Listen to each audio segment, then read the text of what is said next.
Welcome back our YouTube channel commerce classes. आज का जो अपना टॉपिक है वो बेसिस या काजेज या स्कोप ऑफ इंटरनेशनल ट्रेड के रिगार्डिंग है। इसका एक पार्ट हम कर चुके हैं पहले कि इंटरनेशनल प्राइस डिफरेंशियल क्या होता है, जिसके थ्रू हमने डिमांड सप्लाई या दोनों के एस्पेक्ट को हमने पढ़ा था। आज हम बात करने वाले सेकंड पॉइंट की, गेन या profit to be obtained from trading. सिर्फ प्राइस डिफरेंस से काम नहीं चलता, बल्कि आप किसी दूसरी कंट्री के साथ जब ट्रेड करते हो तो उसमें आपको गेन या प्रॉफिट होना भी कंपलसरी है, तभी आप ऐसा करोगे। यानी कि एक कंट्री दूसरी कंट्री से तभी ट्रांजैक्शन करेगी जब उसको गेन या प्रॉफिट होगा। तो इसी के रिगार्डिंग आज हम बात करने वाले हैं। तो इसमें कुछ पॉइंट है like close economy. Close economy means जहां पर इकोनॉमिक वेलफेयर क्या होता है, जीरो। क्लोज इकोनॉमी कंसेप्ट जो होता है, इसके अंदर कोई बाइंग या सेलिंग नहीं करते हम अदर कंट्री के साथ, ठीक है ना। तो ये आपको ध्यान में रखना है क्लोज इकोनॉमी के लिए। इसके बिल्कुल अपोजिट होता है ओपन इकोनॉमी। ओपन इकोनॉमी के थ्रू हम एक कंट्री दूसरी कंट्री से सारी ट्रांजैक्शन करता है, बाय करता है, एक्सपोर्ट इंपोर्ट सब कुछ करता है, जिसके थ्रू क्या होता है कि जो कंट्री जिसके पास कोई रिसोर्स ज्यादा है उसका अगर वो प्रोडक्ट सिर्फ उसका प्रोडक्शन करेगा तो उसकी जो कॉस्ट होगी वो क्या होगी, कम आएगी, जिससे क्या है प्रॉफिट उसको तो होगा ही होगा, साथ में जो अदर कंट्री है जो उससे इंपोर्ट कर रहे हैं उनको भी लो कॉस्ट पे मटेरियल प्रोवाइड हो जाएगा, जिससे दोनों देशों के लिए विन विन सिचुएशन होगी। इसलिए बोलते हैं कि मटेरियल वेलफेयर इज हाई, ठीक है ना। वैसे मटेरियल वेलफेयर का मतलब यहां पर क्या होता है, जैसे कि जो प्रोडक्ट लेते हैं तो यानी कि जो मैन है वो मनी अर्न करता है, खासकर किसके लिए, मटेरियल वेलफेयर के लिए। तो इसके रिगार्डिंग आपको ये चीज ध्यान में रखनी है, ठीक है ना। और नेक्स्ट वन, कोई कंट्री एक्सपोर्ट क्यों करेगा अपने गुड्स का, क्योंकि सर उसको ना दूसरे कंट्री के अंदर ज्यादा प्राइस मिलता है। और इंपोर्ट क्यों करेगा, क्योंकि उसके दूसरी कंट्री के अंदर से सस्ता गुड्स आपको मिल जाता है। यानी कि एक्सपोर्ट और इंपोर्ट कोई भी कंट्री करेगा तो अपना जो बेनिफिट है उसको ध्यान में रखकर ही करता है। ये चीजें ध्यान में रखनी है आपको। और इसके अलावा ट्रेडिंग के रूल जो इंटरनल इकोनॉमी के हैं वही के सेम टू सेम क्या आपकी इंटरनेशनल इकोनॉमी के अंदर भी चलते हैं, ठीक है ना। और कुछ अलग पॉइंट है लाइक डिवीजन ऑफ लेबर, और एक होता है interdependency between the trading nation, ठीक है। डिवीजन ऑफ लेबर के रिगार्डिंग हम बात करते हैं कि इसके लिए कोऑपरेशन की नीड पड़ती है, यानी कि एक नेशन दूसरे को हेल्प करे। Division of labour means specialisation. हर कंट्री के पास कुछ न कुछ ऐसी पावर होती है जो किसी अदर कंट्री के पास नहीं होती, यानी जिसको हम वर्ड यूज करते हैं कोर कंपिटेंसी, ठीक है ना। लाइक इंडिया के पास मैन पावर ज्यादा है और अमेरिका के पास कैपिटलिस्ट इकोनॉमी है, वो कैपिटल ज्यादा है, मशीनें वगैरह आर्म्स वगैरह वो बात करते हैं हम बात, ठीक है ना। टेक्नोलॉजी में अमेरिका हमसे कई गुना ज्यादा है, लेकिन मैन पावर इंडिया के पास ज्यादा है। तो स्पेशलाइजेशन हो गया है पर्टिकुलर किसी एक एस्पेक्ट के अंदर। तो इंडिया को अपनी मैन पावर को स्किल्ड करना चाहिए, इसलिए ही स्किल डेवलपमेंट प्रोग्राम चलाया गया था इंडिया के अंदर। और ऐसे ही अमेरिका के अंदर टेक्नोलॉजी के रिगार्डिंग हम बात करते हैं। तो डिवीजन ऑफ लेबर का बेनिफिट दोनों कंट्री को होता है। लाइक अमेरिका सिर्फ टेक्नोलॉजी का प्रोडक्शन करे, इंडिया जो है जिसकी मैन पावर है उसको स्किल्ड बनाए, तो उसका बेनिफिट दोनों को मिलता है। किस किस फॉर्म में मिलेगा, पहला मिलता है sir standard of living high होता है, क्योंकि अगर आप एक ही चीज पर काम करते हो तो उसके अंदर स्पेशलाइजेशन हो जाता है, जिससे आप लो कॉस्ट पर उसका प्रोडक्शन कर पाते हो। सेकंड वन आता है मटेरियल वेलफेयर, जो हम पढ़ के आए थे वही। मटेरियल वेलफेयर क्या होता है, हाई। यानी कि मटेरियल वेलफेयर हाई तभी होगा जब एक कंट्री पर्टिकुलर किसी एस्पेक्ट के अंदर स्पेशलाइज होगी। नेक्स्ट वन क्या होता है, interdependency between the trading nation.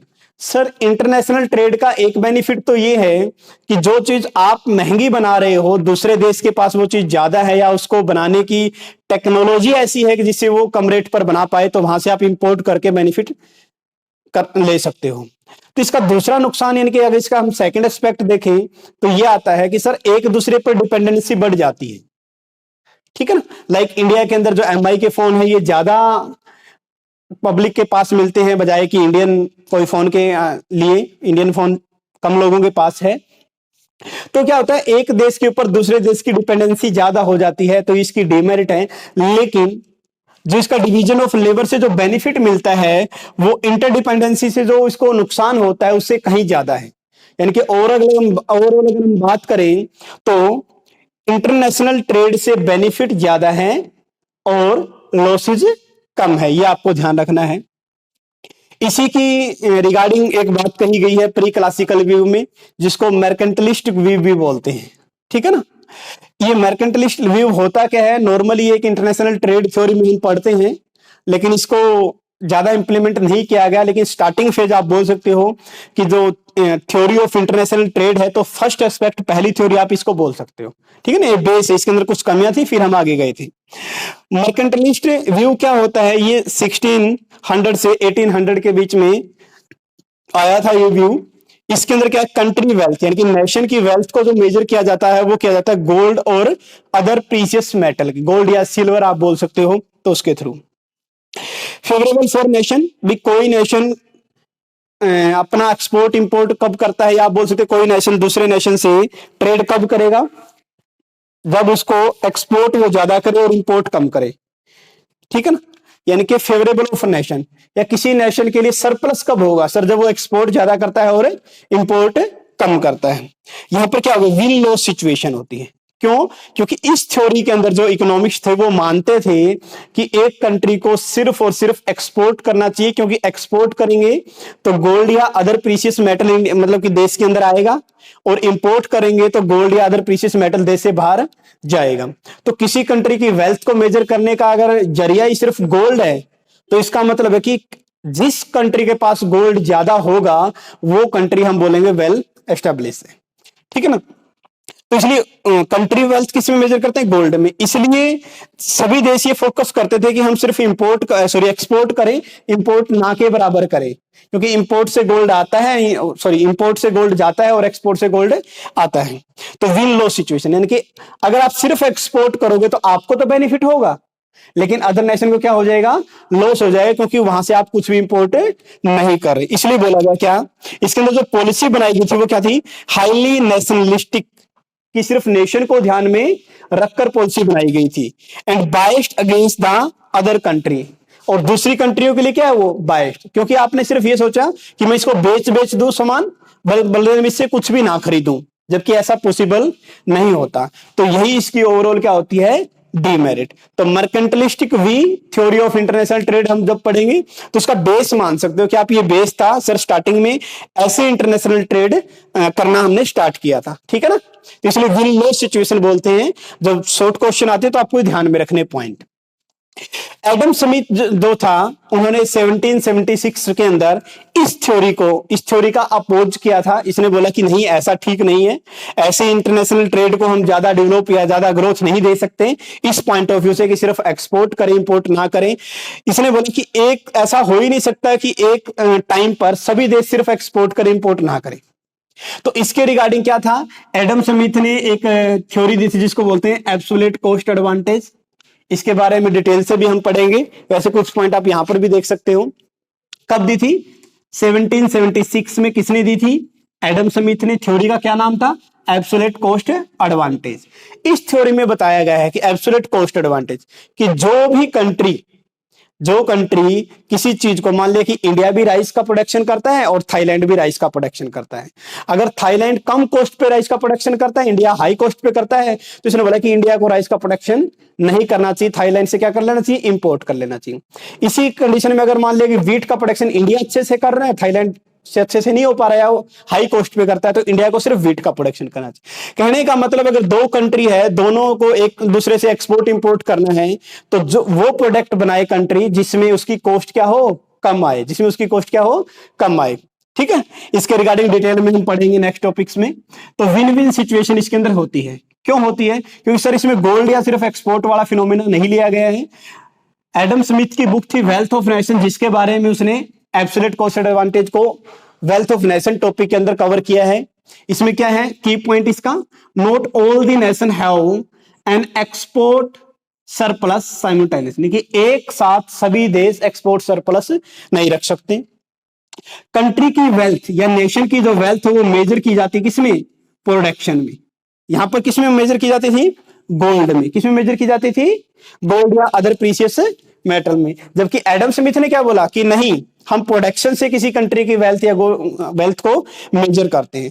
Production means goods and service, यानी कि एक पर्टिकुलर ईयर के अंदर कोई कंट्री यानी कोई भी देश कितनी गुड्स एंड सर्विस का प्रोडक्शन करता है, उसके थ्रू हम उसकी वेल्थ को मेजर करते हैं। यानी कि जो जितना ज्यादा प्रोडक्शन करेगी कंट्री, उसका मतलब उस कंट्री की वेल्थ उतनी ज्यादा है। आज के टाइम में वेल्थ को, कंट्री की वेल्थ को मेजर करने का तरीका है ग्रोस नेशनल प्रोडक्ट। क्या है? Gross national product. तो ये आपको याद रखना है, ठीक है ना। जीएनपी क्या होती है? Total market value of the final goods and service produce by a nation during a year, ठीक है ना। इसको हम बोलते हैं जीएनपी, ग्रोस नेशनल प्रोडक्ट, ठीक है। प्रमोटिंग फेयर या free trade between the country. आप ये भी आपको मिल सकता है कि फ्री ट्रेड, फ्री का मतलब कोई रिस्ट्रिक्शन नहीं है। यहाँ पर फ्री का मतलब ऐसा नहीं कि पैसे नहीं लगते, फ्री का मतलब है कि किसी टाइप की कोई गवर्नमेंट की रिस्ट्रिक्शन नहीं है, कोई कोटा, टैरिफ यानी किसी टाइप का कोई टैक्स बैरियर वगैरह नहीं लगाया गया है। तो ये एडम स्मिथ की के थ्रू पॉइंट ऑफ व्यू से, यानी कि इसमें क्या बोला गया है? सिर्फ एक्सपोर्ट करो तभी आपके पास गोल्ड आएगा, कंट्री की वेल्थ बढ़ेगी। क्योंकि ओवरऑल मोटिव क्या होता है इंटरनेशनल ट्रेड का? कि कंट्रीज की जो वेल्थ को मैक्सिमाइज करना। तो इसके अंदर वेल्थ मैक्सिमाइजेशन का फॉर्मूला सिर्फ एक्सपोर्ट को दिया गया था। इसलिए बोला ऐसा नहीं है, जो कंट्री सस्ता प्रोडक्शन कर सकता है किसी चीज का, उसको वो प्रोडक्शन करना चाहिए, ना कि वो जो महंगा कर रहा है, ठीक है ना। ये पॉइंट ऑफ व्यू से। इसके अलावा की डिफरेंस पढ़ते हैं हम इंटरनल ट्रेड और इंटरनेशनल ट्रेड, ठीक है ना। यानी कि विद इन द कंट्री आप बिजनेस कैसे करते हो और आउटसाइड द कंट्री हम बिजनेस कैसे करते हैं उसके रिगार्डिंग। तो फर्स्ट ऑफ ऑल हम पढ़ते हैं फैक्टर मोबिलिटी। फैक्टर मोबिलिटी के अंदर दिया गया है क्लासिकल व्यू और एक दिया गया है नियो क्लासिकल व्यू। जो क्लासिकल व्यू है इसको मानने वाले क्या बोलते थे classical economist? Internal in the sense internal trade के बारे में बोला गया परफेक्ट फैक्टर मोबिलिटी। ये मानते थे कि एक कंट्री के अंदर जो फैक्टर है, लाइक लेबर हो गया, कैपिटल हो गया, उसके लिए कोई रिस्ट्रिक्शन नहीं है। मतलब कोई भी लेबर कंट्री के अंदर जहां उसको ज्यादा इनकम मिलेगी वहां पर काम करेगा और जहां कम मिलेगी वहां से छोड़ देगा। लाइक हरियाणा जो है वो डेवलप आपका स्टेट है, तो हरियाणा जो डेवलप स्टेट है वहां पर लाइक जो अंडर डेवलप स्टेट हो गया आपके, जैसे लाइक की बिहार वगैरह हो गया, ठीक है, तो वहां से जो लोग आके यहाँ पर काम करते हैं।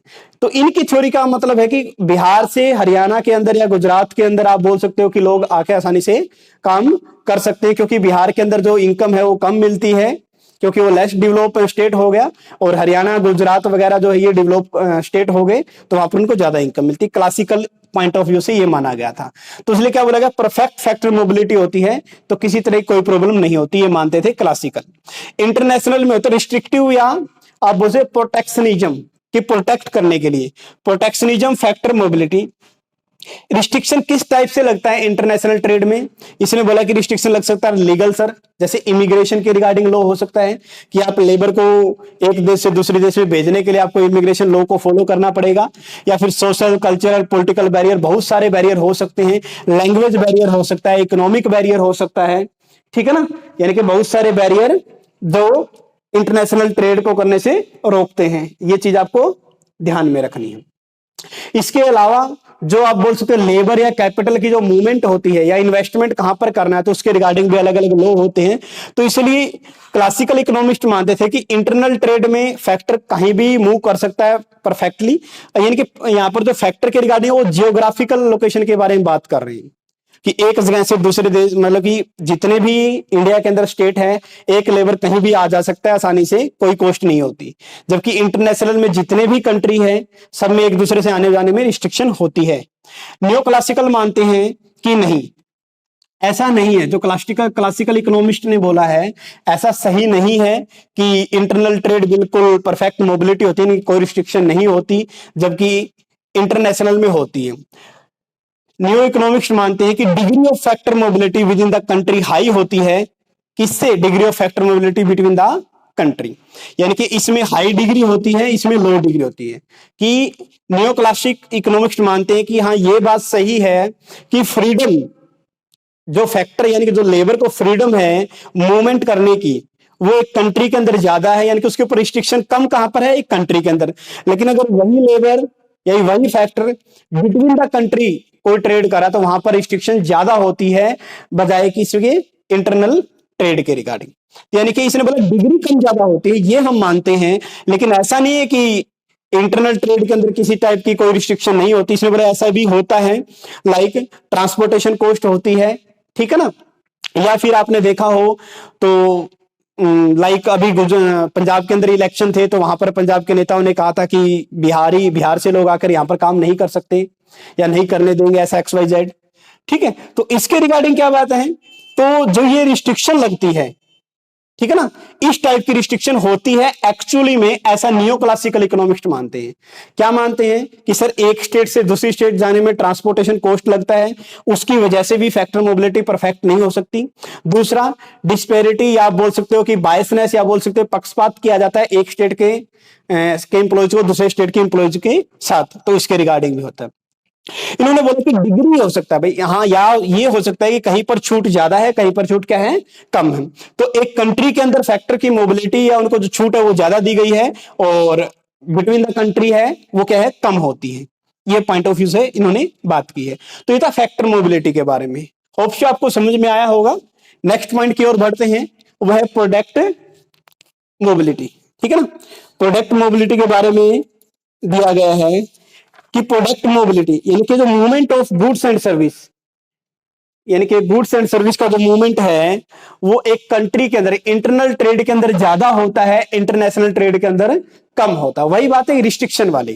यानी कि आप ये मान लो कि जो जितने भी हम पॉइंट पढ़ेंगे, internal trade means within the country restriction कम होगी, और एक्सटर्नल ट्रेड यानी कि इंटरनेशनल ट्रेड या बिटवीन द कंट्री रिस्ट्रिक्शन क्या होगी, ज्यादा होगी। तो product mobility means goods and service, वहां पर फैक्टर मोबिलिटी था। फैक्टर मींस लेबर हो गया, कैपिटल हो गया, उसके बारे में हम बात करते हैं। प्रोडक्ट में जो आपने गुड्स या सर्विस का प्रोडक्शन किया उसके रिगार्डिंग हम बात करते हैं, ठीक है ना।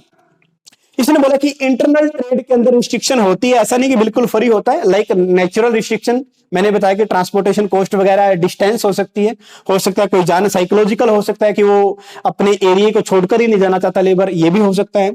इंटरनेशनल ट्रेड के अंदर क्या क्या हो सकती है रिस्ट्रिक्शन, नेचुरल के साथ साथ मैन मेड भी होती है।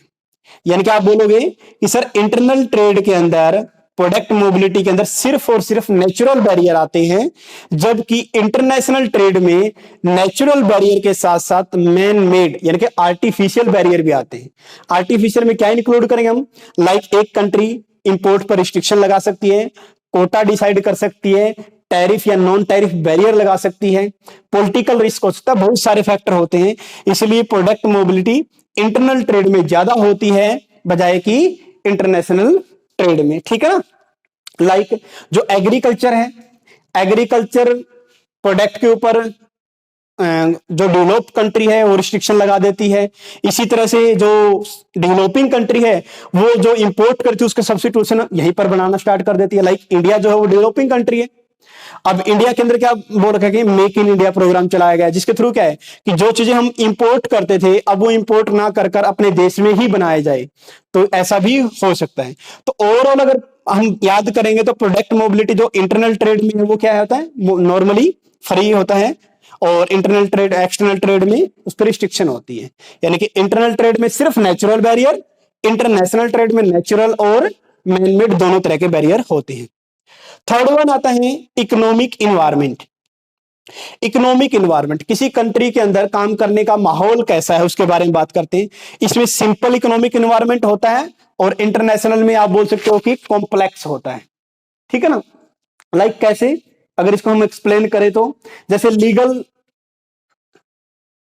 फ्रेमवर्क हो गया, लीगल लॉ हो गया, वो एक देश के अंदर तो सभी, मतलब इंडिया का जो लॉ है वो किसी भी स्टेट पर सब पर सेम लगेगा। अपनी इंडिया के अंदर जितनी भी है, चाहे हरियाणा हो, पंजाब हो, गुजरात हो, महाराष्ट्र हो, केरला, कुछ भी हो, वहां पर क्या लगता है, सेम। गवर्नमेंट की पॉलिसीज भी मोस्टली सेम ही होती है, ठीक है। लेकिन जो हम बात करते हैं कॉम्प्लेक्स इन्वायरमेंट बिटवीन नेशन, वहां पर अलग अलग होता है। इंडिया के अंदर कानून कुछ और है, अमेरिका के अंदर कुछ और है, जापान के कुछ अंदर कुछ और है, वहां की गवर्नमेंट पॉलिसी कुछ और है, ठीक है। चाइना, नॉर्थ कोरिया, वहां पर अलग तरह की पॉलिटिक्स चलती है, इंडिया के अंदर अलग होता है, पाकिस्तान के अंदर अलग है। तो अलग अलग मैटर पे अलग अलग हम बात करते हैं, ये आपको याद रखना है।